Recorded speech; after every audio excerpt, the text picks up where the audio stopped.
యాచించి పైసా పైసా కూడబెట్టి ధనవంతులైన బిచ్చగాళ్లను వేళ్ల మీద లెక్క పెట్టచ్చు. బస్టాండ్లలో, రహదారి కూడలలో బిచ్చమెత్తుకుని డబ్బులు పోగేసుకుంటారు. ఆ డబ్బులతో ఖరీదైన స్థలాలు కొనుగోలు చేస్తుంటారు బిచ్చగాళ్ళు. కోటీశ్వర్ల కంటే ఏం తక్కువ కాదు అన్నట్టుగా కనిపిస్తుంది వీరి వ్యవహారం.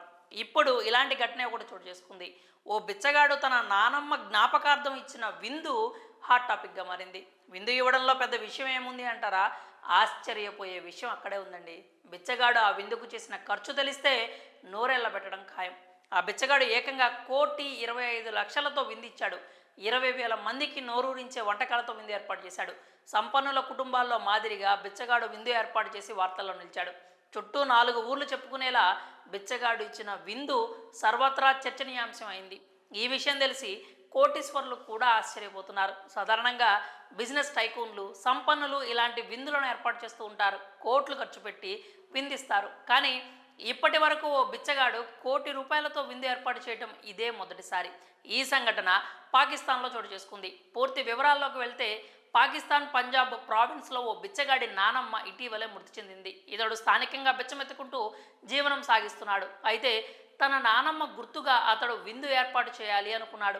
ఈ క్రమంలో ఆమె చనిపోయిన 40వ రోజున ఆ కుటుంబం భారీ విందును ఏర్పాటు చేసింది. ఈ విందు కోసం 1,25,00,000 వెచ్చించాడు బిచ్చగాడు.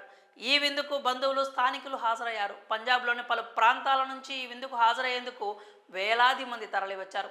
విందులో రకరకాల వంటకాలను అతిథులకు వడ్డించారు. పాక్ సంప్రదాయ వంటకాలైన సిరిపాయ, మురబ్బాతో పాటు నాన్ వెజ్ ఐటమ్స్తో భారీగా మెనూను సిద్ధం చేశారు. ఇక డిన్నర్కు మటన్, నాన్ మటార్ గంజ్తో పాటు మరికొన్ని వంటకాలను వచ్చిన అతిథులకు వడ్డించారు. పంజాబ్ ప్రావిన్స్లోని గుజ్రాన్వాలాలో రాహువల్లి రైల్వే స్టేషన్ సమీపంలో నిర్వహించిన ఈ విందు గురించి తెలిసిన ప్రతి ఒక్కరూ షాక్ అవుతున్నారు. బిచ్చగాడేంటి, కోట్ల రూపాయలతో విందు ఇవ్వడం ఏంటి అని ఆశ్చర్యపోతున్నారు. నానమ్మ కోసం బిచ్చగాడైన మనవడు ఇచ్చిన విందుపై ప్రశంసల జల్లు కురుస్తోంది. మరి నానమ్మ కోసం 1,25,00,000తో విందు ఏర్పాటు చేసిన ఈ బెగ్గర్పై మీ అభిప్రాయాలను కామెంట్స్ రూపంలో తెలియజేయండి.